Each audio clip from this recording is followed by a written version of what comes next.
The Adventures of Tom Sawyer by Mark Twain. Chapter 33. The Fate of Injun Joe. Within a few minutes the news had spread, and a dozen skiff-loads of men were on their way to McDougal's cave, and the ferry-boat, well filled with passengers, soon followed. Tom Sawyer was in a skiff that bore Judge Thatcher. When the cave door was unlocked, a sorrowful sight presented itself in the dim twilight of the place. Injun Joe lay stretched upon the ground, dead, with his face close to the crack of the door, as if his longing eyes had been fixed, to the latest moment, upon the light and the cheer of the free world outside. Tom was touched, for he knew by his own experience how this wretch had suffered. His pity was moved, but nevertheless he felt an abounding sense of relief and security now, which revealed to him in a degree which he had not fully appreciated before how vast a weight of dread had been lying upon him since the day he lifted his voice against this bloody-minded outcast. Injun Joe's bowie-knife lay close by, its blade broken in two. The great foundation beam of the door had been chipped and hacked through with tedious labor. Useless labor, too, it was, for the native rock formed a sill outside it, and upon that stubborn material the knife had wrought no effect. The only damage done was to the knife itself. But if there had been no stony obstruction there, the labor would have been useless still, for if the beam had been wholly cut away, Injun Joe could not have squeezed his body under the door, and he knew it. So he had only hacked that place in order to be doing something, in order to pass the weary time, in order to employ his tortured faculties. Ordinarily one could find half a dozen bits of candle stuck around in the crevices of this vestibule, left there by tourists, but there were none now. The prisoner had searched them out and eaten them. He had also contrived to catch a few bats, and these also he had eaten, leaving only their claws. The poor unfortunate had starved to death. In one place near at hand a stalagmite had been slowly growing up from the ground for ages, builded by the water drip from a stalactite overhead. The captive had broken off the stalagmite, and upon the stump had placed a stone, wherein he had scooped a shallow hollow to catch the precious drop that fell once in every 3 minutes, with the dreary regularity of a clock-tick, a dessert-spoonful once in 24 hours. That drop was falling when the pyramids were new, when Troy fell, when the foundations of Rome were laid, when Christ was crucified, when the Conqueror created the British Empire, when Columbus sailed, when the massacre at Lexington was news. It is falling now. It will still be falling when all these things shall have sunk down the afternoon of history and the twilight of tradition, and been swallowed up in the thick night of oblivion. Has everything a purpose and a mission? Did this drop fall patiently during 5,000 years to be ready for this flitting human insect's need? And has it another important object to accomplish 10,000 years to come? No matter. It is many and many a year since the hapless half-breed scooped out the stone to catch the priceless drops, but to this day the tourist stares longest at that pathetic stone and that slow-dropping water when he comes to see the wonders of McDougal's cave. Injun Joe's cup stands first in the list of the cavern's marvels. Even Aladdin's palace cannot rival it. Injun Joe was buried near the mouth of the cave, and people flocked there in boats and wagons from the towns and from all the farms and hamlets for 7 miles around. They brought their children and all sorts of provisions, and confessed that they had had almost as satisfactory a time at the funeral as they could have had at the hanging. This funeral stopped the further growth of one thing, the petition to the governor for Injun Joe's pardon. The petition had been largely signed, many tearful and eloquent meetings had been held, and a committee of sappy women been appointed to go in deep mourning and wail around the governor, and implore him to be a merciful ass and trample his duty under foot. Injun Joe was believed to have killed 5 citizens of the village, but what of that? If he had been Satan himself, there would have been plenty of weaklings ready to scribble their names to a pardon petition and drip a tear on it from their permanently impaired and leaky waterworks. The morning after the funeral Tom took Huck to a private place to have an important talk. Huck had learned all about Tom's adventure from the Welshman and the widow Douglas by this time, but Tom said he reckoned there was one thing they had not told him. That thing was what he wanted to talk about now. Huck's face saddened. He said, I know what it is. You got into number 2 and never found anything but whiskey. Nobody told me it was you, but I just knowed it must have been you soon as I heard 'bout that whiskey business. And I knowed you hadn't got the money because you'd have got at me some way or other and told me even if you was mum to everybody else. Tom, something's always told me we'd never get hold of that swag." "Why, Huck, I never told on that tavern keeper. You know his tavern was all right the Saturday I went to the picnic. Don't you remember you was to watch there that night?" "Oh, yes. Why, it seems 'bout a year ago. It was that very night that I followed Injun Joe to the Widder's." "You followed him?" "Yes, but you keep mum. I reckon Injun Joe's left friends behind him, and I don't want them soring on me and doing me mean tricks. If it hadn't been for me he'd be down in Texas now, all right." Then Huck told his entire adventure in confidence to Tom, who had only heard of the Welshman's part of it before. "Well," said Huck, presently, coming back to the main question, "whoever nipped the whiskey in number 2 nipped the money, too, I reckon. Anyway, it's a goner for us, Tom." "Huck, that money wasn't ever in number 2. "What?" Huck searched his comrade's face keenly. "Tom, have you got on the track of that money again?" "Huck, it's in the cave." Huck's eyes blazed. "Say it again, Tom." "The money's in the cave." "Tom, honest Injun now, is it fun or earnest?" "Earnest, Huck, just as earnest as ever I was in my life. Will you go in there with me and help me get it out?" "I bet I will. I will if it's where we can blaze our way to it and not get lost." "Huck, we can do that without the least little bit of trouble in the world." "Good as wheat. What makes you think the money's—" "Huck, you just wait till we get in there. If we don't find it, I'll agree to give you my drum and everything I've got in the world. I will, by jings." "All right, it's a whiz. When do you say?" "Right now, if you say it. Are you strong enough?" "Is it far in the cave? I've been on my pins a little 3-4 days now, but I can't walk more'n a mile, Tom. Least I don't think I could." "It's about 5 mile into there the way anybody but me would go, Huck. But there's a mighty short cut that they don't anybody but me know about. Huck, I'll take you right to it in a skiff. I'll float the skiff down there, and I'll pull it back again all by myself. You needn't ever turn your hand over." "Let's start right off, Tom." "All right. We want some bread and meat and our pipes, and a little bag or two, and 2 or 3 kite strings, and some of these newfangled things they call lucifer matches. I tell you, many's the time I wished I had some when I was in there before." A trifle after noon the boys borrowed a small skiff from a citizen who was absent, and got under way at once. When they were several miles below Cave Hollow, Tom said, "Now, you see this bluff here looks all alike all the way down from the cave hollow? No houses, no wood yards, bushes all alike. But do you see that white place up there where there's been a landslide? Well, that's one of my marks. We'll get ashore now." They landed. "Now, Huck, where we're a-standing you could touch that hole I got out of with a fishing pole. See if you can find it." Huck searched all the place about and found nothing. Tom proudly marched into a thick clump of sumac bushes and said, "Here you are. Look at it, Huck. It's the snuggest hole in this country. You just keep mum about it. All along I've been wanting to be a robber, but I knew I'd got to have a thing like this, and where to run across it was the bother. We've got it now, and we'll keep it quiet. Only we'll let Joe Harper and Ben Rogers in, because of course there's got to be a gang, or else there wouldn't be any style about it. Tom Sawyer's gang. It sounds splendid, don't it, Huck?" "Well, it just does, Tom. And who'll we rob?" "Oh, most anybody. Waylay people, that's mostly the way." "And kill them?" "No, not always. Hive them in the cave till they raise a ransom." "What's a ransom?" "Money.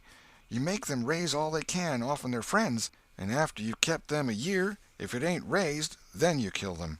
That's the general way, only you don't kill the women. You shut up the women, but you don't kill them. They're always beautiful and rich and awfully scared. You take their watches and things, but you always take your hat off and talk polite. They ain't anybody as polite as robbers. You'll see that in any book. Well, the women get to loving you, and after they've been in the cave a week or 2 weeks, they stop crying, and after that you couldn't get them to leave. If you drove them out, they'd turn right around and come back. It's so in all the books." "Why, it's really bully, Tom. I believe it's better'n to be a pirate." "Yes, it's better in some ways, because it's close to home and circuses and all that." By this time everything was ready, and the boys entered the hole, Tom in the lead. They toiled their way to the farther end of the tunnel, then made their spliced kite strings fast, and moved on. A few steps brought them to the spring, and Tom felt a shudder quiver all through him. He showed Huck the fragment of candle-wick perched on a lump of clay against the wall, and described how he and Becky had watched the flames struggle and expire. The boys began to quiet down to whispers now, for the stillness and gloom of the place oppressed their spirits. They went on, and presently entered and followed Tom's other corridors until they reached the jumping-off place. The candles revealed the fact that it was not really a precipice, but only a steep clay hill 20 or 30 feet high. Tom whispered, "Now I'll show you something, Huck." He held his candle aloft and said, "Look as far around the corner as you can. Do you see that? There, on the big rock over yonder, down with the candle smoke. Tom, it's a cross. Now, where's your number 2? Under the cross, hey? Right yonder's where I saw Injun Joe poke up his candle, Huck." Huck stared at the mystic sign a while, and then said with a shaky voice, "Tom, let's get out of here." "What? And leave the treasure?" "Yes, leave it. Injun Joe's ghost is round about there certain." "No, it ain't, Huck, no, it ain't. It would haunt the place where he died, away out at the mouth of the cave, 5 miles from here." "No, Tom, it wouldn't. It would hang around the money. I know the ways of ghosts, and so do you." Tom began to fear that Huck was right. Misgivings gathered in his mind, but presently an idea occurred to him. "Look here, Tuck, what fools we're making of ourselves. Injun Joe's ghost ain't a-going to come round where there's a cross." The point was well taken. It had its effect. "Tom, I didn't think of that. But that's so. It's luck for us, that cross is. I reckon we'll climb down there and have a hunt for that box." Tom went first, cutting rude steps in the clay hill as he descended. Huck followed. 4 avenues opened out of the small cavern which the great rock stood in. The boys examined 3 of them with no result. They found a small recess in the one nearest the base of the rock, with a pallet of blankets spread down in it. Also an old suspender, some bacon rind, and the well-gnawed bones of 2 or 3 fowls. But there was no money-box. The lads searched and researched this place, but in vain. Tom said, "He said under the cross. Well, this comes nearest to being under the cross. It can't be under the rock itself, because that's set solid on the ground." They searched everywhere once more, and then sat down discouraged. Huck could suggest nothing. By and by Tom said, "Looky here, Huck, there's footprints and some candle grease on the clay about one side of this rock, but not on the other sides. Now, what's that for? I bet you the money is under the rock. I'm going to dig in the clay." "That ain't no bad notion, Tom," said Huck with animation. Tom's real Barlow was out at once, and he had not dug 4 inches before he struck wood. "Hey, Huck, you hear that?" Huck began to dig and scratch now. Some boards were soon uncovered and removed. They had concealed a natural chasm which led under the rock.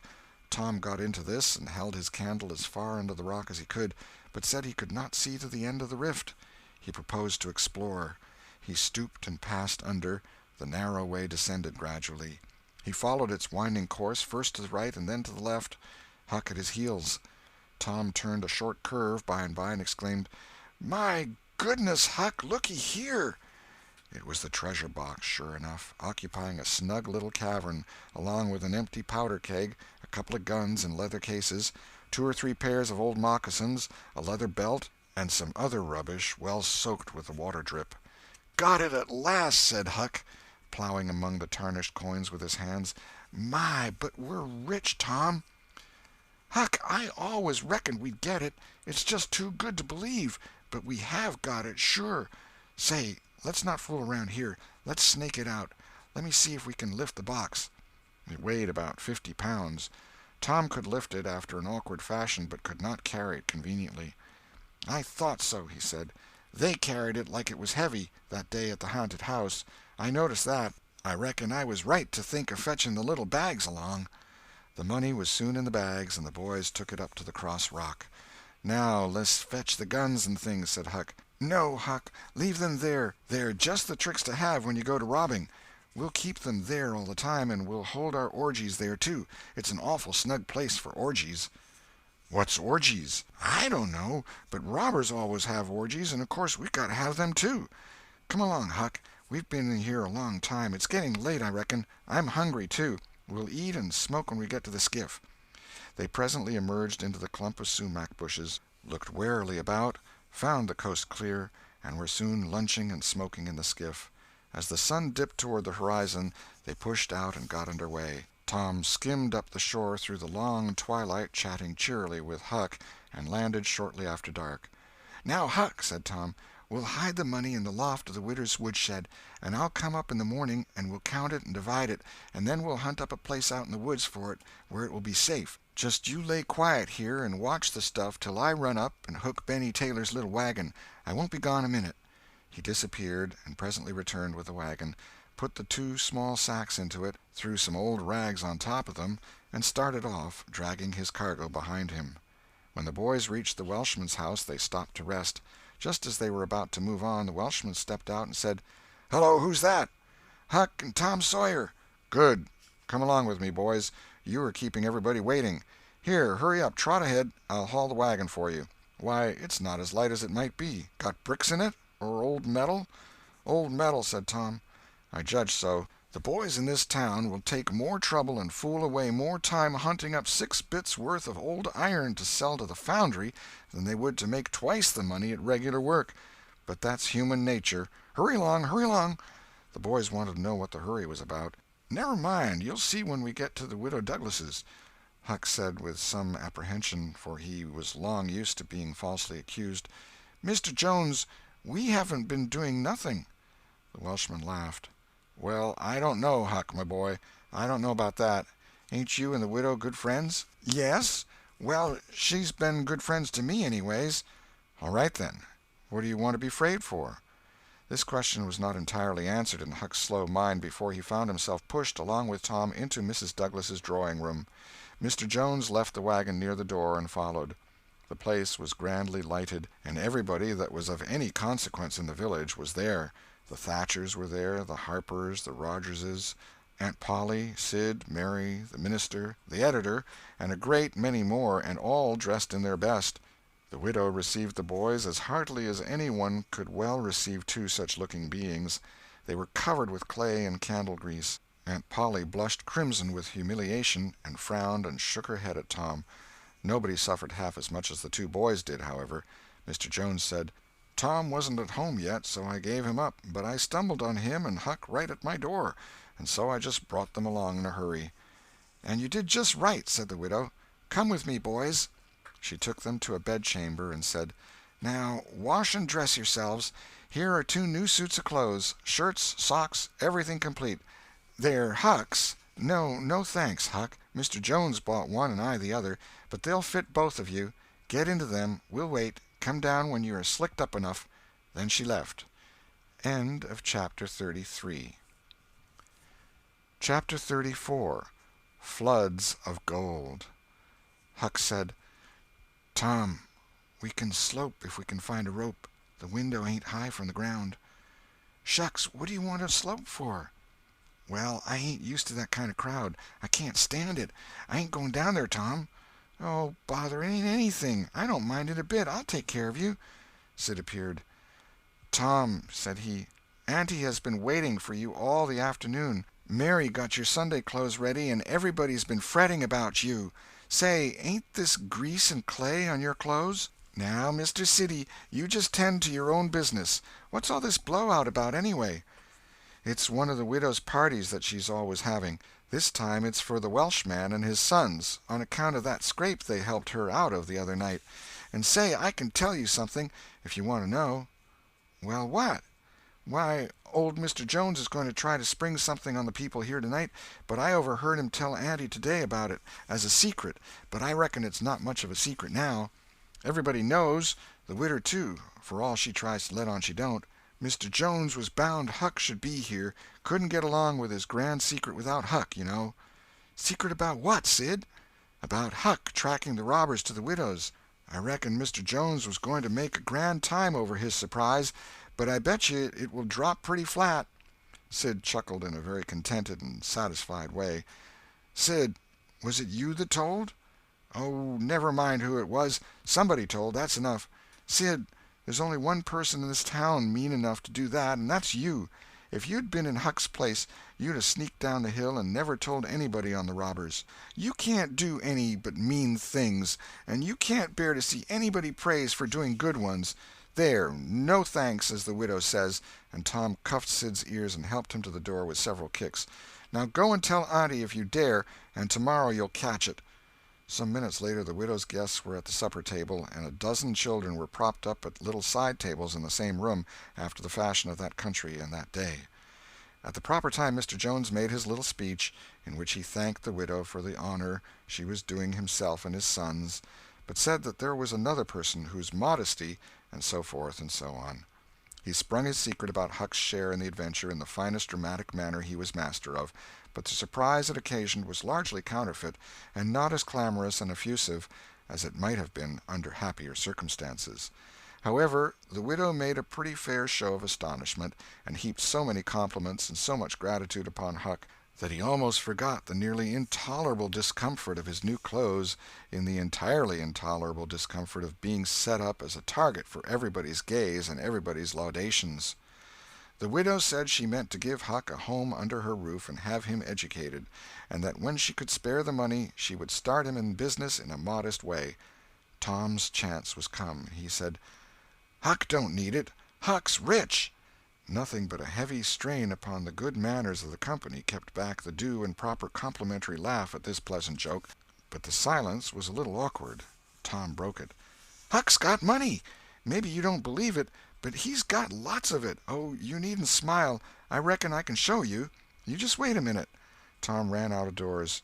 The company looked at each other with a perplexed interest, and inquiringly at Huck, who was tongue-tied. "Sid, what ails Tom?" said Aunt Polly. Well, there ain't ever any making of that boy out. I never—" Tom entered, struggling with the weight of his sacks, and Aunt Polly did not finish her sentence. Tom poured the mass of yellow coins upon the table and said, "There, what did I tell you? Half of it's Huck's and half of it's mine." The spectacle took the general breath away. All gazed, nobody spoke for a moment. Then there was a unanimous call for an explanation. Tom said he could furnish it, and he did. The tale was long, but brimful of interest. There was scarcely an interruption from any one to break the charm of its flow.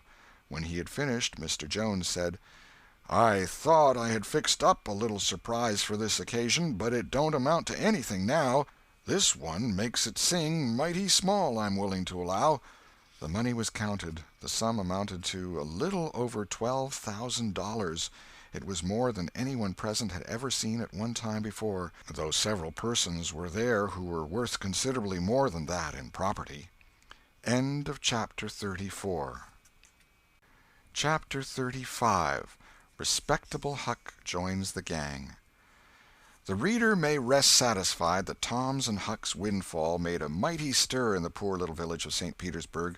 So vast a sum, all in actual cash, seemed next to incredible.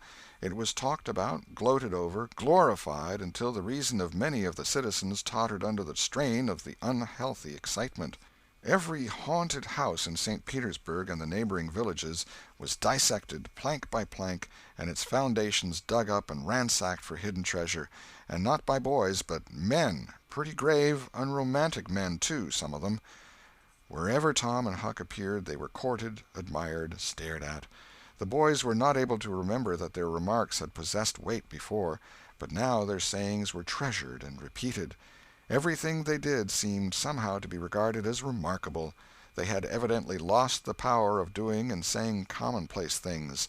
Moreover, their past history was raked up and discovered to bear marks of conspicuous originality. The village paper published biographical sketches of the boys. The Widow Douglas put Huck's money out at 6%, and Judge Thatcher did the same with Tom's at Aunt Polly's request. Each lad had an income now that was simply prodigious, $1 for every weekday in the year and half of the Sundays. It was just what the minister got. No, it was what he was promised. He generally couldn't collect it. $1.25 a week would board, lodge, and school a boy in those old simple days, and clothe him and wash him, too, for that matter. Judge Thatcher had conceived a great opinion of Tom. He said that no commonplace boy would ever have got his daughter out of the cave. When Becky told her father, in strict confidence, how Tom had taken her whipping at school, the judge was visibly moved. And when she pleaded grace for the mighty lie which Tom had told in order to shift that whipping from her shoulders to his own, the judge said with a fine outburst that it was a noble, a generous, a magnanimous lie, a lie that was worthy to hold up its head and march down through history breast to breast with George Washington's lauded truth about the hatchet. Becky thought her father had never looked so tall and so superb as when he walked the floor and stamped his foot and said that. She went straight off and told Tom about it. Judge Thatcher hoped to see Tom a great lawyer or a great soldier some day. He said he meant to look to it that Tom should be admitted to the National Military Academy and afterward trained in the best law school in the country, in order that he might be ready for either career or both. Huck Finn's wealth and the fact that he was now under the Widow Douglas's protection introduced him into society, no, dragged him into it, hurled him into it, and his sufferings were almost more than he could bear. The widow's servants kept him clean and neat, combed and brushed, and they bedded him nightly in unsympathetic sheets that had not one little spot or stain which he could press to his heart and know for a friend. He had to eat with knife and fork, and had to use napkin, cup, and plate. He had to learn his book. He had to go to church. He had to talk so properly that speech was become insipid in his mouth. Whithersoever he turned, the bars and shackles of civilization shut him in and bound him hand and foot. He bravely bore his miseries 3 weeks, and then one day turned up missing. For 48 hours the widow hunted for him everywhere in great distress. The public were profoundly concerned. They searched high and low. They dragged the river for his body. Early the third morning, Tom Sawyer wisely went poking among some old empty hogsheads down behind the abandoned slaughterhouse, and in one of them he found the refugee. Huck had slept there. He had just breakfasted upon some stolen odds and ends of food, and was lying off now in comfort with his pipe. He was unkempt, uncombed, and clad in the same old ruin of rags that had made him picturesque in the days when he was free and happy. Tom routed him out, told him the trouble he had been causing, and urged him to go home. Huck's face lost its tranquil content and took a melancholy cast. He said, "Don't talk about it, Tom. I've tried it, and it don't work. It don't work, Tom. It ain't for me. I ain't used to it. The widder's good to me and friendly, but I can't stand them ways. She makes me get up just at the same time every morning. She makes me wash. They comb me all to thunder. She won't let me sleep in the woodshed. I got to wear them blamed clothes that just smothers me, Tom. They don't seem to let any air get through 'em somehow, and they're so rotten nice that I can't set down, nor lay down, nor roll around anywheres. I ain't slid on a cellar door for, well, it 'pears to be years. I got to go to church and sweat and sweat. I hate them ornery sermons. I can't catch a fly in there. I can't chaw. I got to wear shoes all Sunday. The widder eats by a bell. She goes to bed by a bell. She gets up by a bell. Everything's so awful regular a body can't stand it. Well, everybody does that, Huck." "Tom, it don't make no difference. I ain't everybody, and I can't stand it. It's awful to be tied up so, and grub comes too easy. I don't take no interest in victuals that way. I got to ask to go a-fishing. I got to ask to go in a-swimming. Derned if I hain't got to ask to do everything. Well, I'd got to talk so nice it wasn't no comfort. I'd got to go up in the attic and rip out a while every day to get a taste in my mouth, or I'd have died, Tom. The widder wouldn't let me smoke. She wouldn't let me yell. She wouldn't let me gape, nor stretch, nor scratch before folks." Then, with a spasm of special irritation and injury, "And dad fetch it, she prayed all the time. I never see such a woman. I had to shove, Tom, I just had to. And besides, that school's going to open, and I'd 'a got to go to it. Well, I wouldn't stand that, Tom. Looky here, Tom, being rich ain't what it's cracked up to be. It's just worry and sweat and a-wishing you was dead all the time. Now, these clothes suits me, and this barrel suits me, and I ain't ever going to shake 'em any more. Tom, I wouldn't ever got into all this trouble if it hadn't been for that money. Now you just take my share of it along with yourn, and give me a 10-center sometimes, not many times, because I don't give a dern for a thing 'thout it's tolerable hard to git, and you go and beg off for me with a widder." "Oh, Huck, you know I can't do that. 'Tain't fair. And besides, if you'll try this thing just a while longer, you'll come to like it." "Like it? Yes, the way I'd like a hot stove if I was to set on it long enough. No, Tom, I won't be rich, and I won't live in them cussed smothery houses. I like the woods, and the river, and hogsheads, and I'll stick to 'em, too. Blame it all, just as we've got guns and a cave and all just fixed to rob, here this dern foolishness has got to come up and spile it all." Tom saw his opportunity. "Looky here, Huck, being rich ain't going to keep me back from turning robber." "No? Oh, good licks. Are you in real deadwood earnest, Tom?" "Just as dead earnest as I'm a-sitting here. But, Huck, we can't let you into the gang if you ain't respectable, you know." Huck's joy was quenched. "Can't let me in, Tom? Didn't you let me go for a pirate?" "Yes, but that's different. A robber is more high-toned than what a pirate is, as a general thing. In most countries they're awful high up in the nobility, dukes and such. Now, Tom, hain't you always been friendly to me? You wouldn't have shut me out, would you, Tom? You wouldn't do that, now, would you, Tom?" "Huck, I wouldn't want to, and I don't want to, but what would people say? Why, they'd say, 'Humph, Tom Sawyer's gang, pretty low characters in it.' They'd mean you, Huck. You wouldn't like that, and I wouldn't." Huck was silent for some time, engaged in a mental struggle, and finally he said, "Well, I'll go back to the widder for a month and tackle it and see if I can come to stand it, if you'll let me belong to the gang, Tom." "All right, Huck, it's a whiz. Come along, old chap, and I'll ask the widder to let up on you a little, Huck." "Will you, Tom, now, will you? That's good. If she'll let up on some of the roughest things, I'll smoke private and cuss private and crowd through or bust. When you going to start the gang and turn robbers?" "Oh, right off. We'll get the boys together and have the initiation tonight, maybe." "Have the which?" "Have the initiation." "What's that?" "It's to swear to stand by one another and never tell the gang's secrets, even if you're chopped all to flinders, and kill anybody and all his family that hurts one of the gang." "That's gay. That's mighty gay, Tom, I tell you." "Well, I bet it is. And all that swearing's got to be done at midnight in the lonesomest, awfulest place you can find. A haunted house is the best, and they're all ripped up now." "Well, midnight's good, anyway, Tom." "Yes, so it is. And you've got to swear on a coffin and sign it with blood." "Now that's something like. Why, it's a million times bullier than pirating. I'll stick to the widder till I rot, Tom, and if I get to be regular ripper of a robber, and everybody talking about it, I reckon she'll be proud she snaked me in out of the wet." Conclusion. So endeth this chronicle. It being strictly a history of a boy, it must stop here. The story could not go much further without becoming the history of a man.